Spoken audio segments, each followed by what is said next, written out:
Et donc me voilà reparti sur le point marché, donc cette fois-ci sur les indices.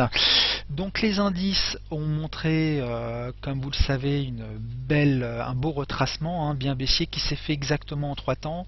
Et depuis, donc là on est en unité hebdo, donc vous devez connaître ce graphe. Et depuis, nous avons développé une belle vague d'impulsion.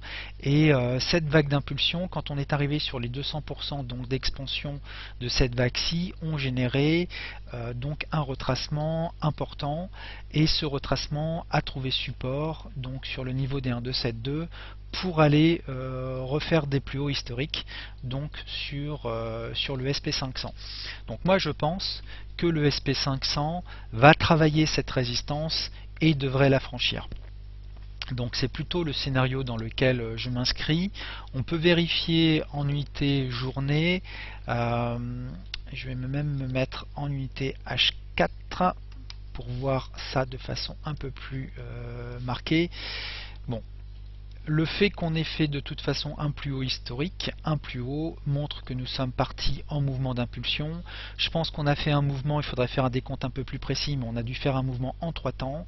Et donc ici, nous sommes en train de développer un mouvement en 5 temps. On a, je pense ici, fait une sous-vague 4, et donc il nous manque une vague 5 à aller rechercher derrière pour donc continuer d'aller faire des plus hauts sur le SP500. La question va être de dire après, est-ce que cette sous-vague 5 va donc générer un retracement de nouveau en 3 temps pour après repartir, puisque là pour moi, si nous avons fait une vague 4, nous sommes en train de faire la vague 1, donc d'une vague 5 de plus grande ampleur, hein, si je me remets en unité journée. Donc on a fait une vague 5, une vague 4 ici, donc vague 1, vague 2, donc nous sommes en train d'enclencher donc la 1 de la 3 tout simplement, il n'est pas impossible que nous soyons en sous vague 5 donc de la 1 de cette 3, donc après avec un retracement à venir pour ensuite repartir donc bullish sur cet actif. Mais d'une façon générale, ça veut simplement dire que je m'attends à ce que l'indice américain reparte faire des plus hauts sur les prochaines semaines. Je les ai moi mis un petit peu de côté, hein, les indices, à partir du moment où on a atteint donc ces 200% qui étaient ici. C'était un peu compliqué de les trader. C'est très compliqué d'ailleurs de trader les indices en ce moment. Simplement parce qu'on fait des V-bottom, hein. Quand on voit la nature de ces mouvements, il faut être très audacieux, hein, pour acheter des mouvements comme cela, qui sont très impulsionnels finalement. Quand on regarde ce mouvement qui est ici,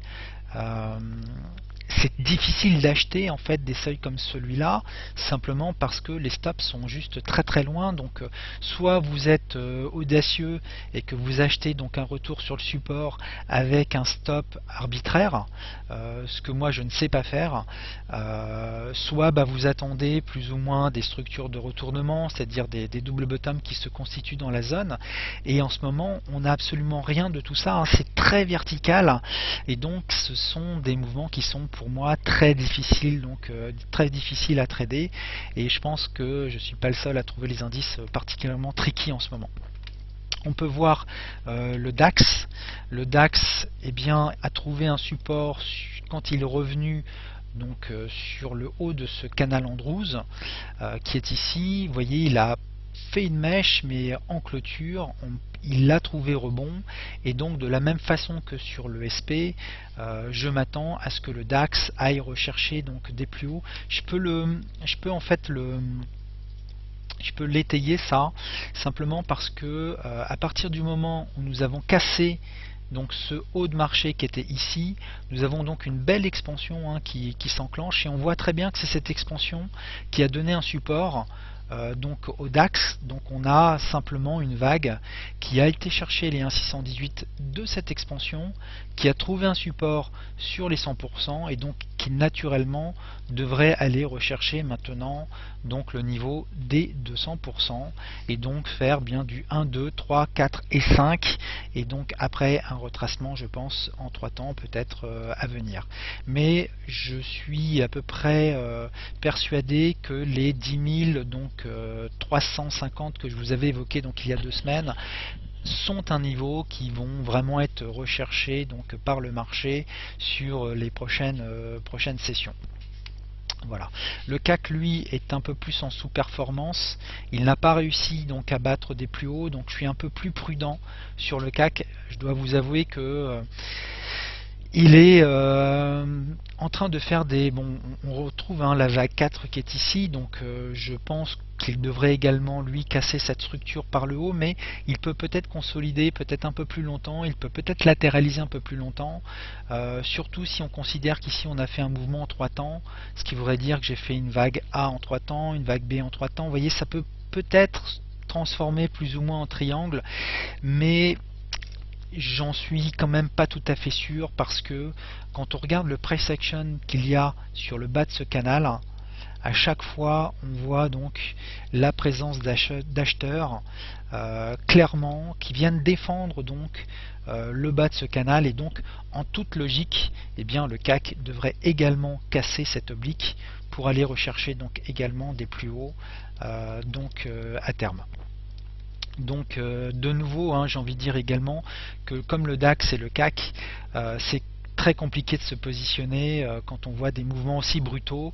Ils ne laissent pas vraiment le temps au marché de consolider et de bâtir finalement des structures à stop assez serrées. Au contraire, ce sont des réactions très impulsives, j'ai envie de dire un peu robotiques, et donc ça reste un marché qui est très compliqué. Et c'est la raison pour laquelle je l'ai un petit peu mis de côté personnellement, pour me tourner un peu plus sur le Forex qui montre des choses un peu plus intéressantes. Alors on va regarder maintenant les matières premières ensemble.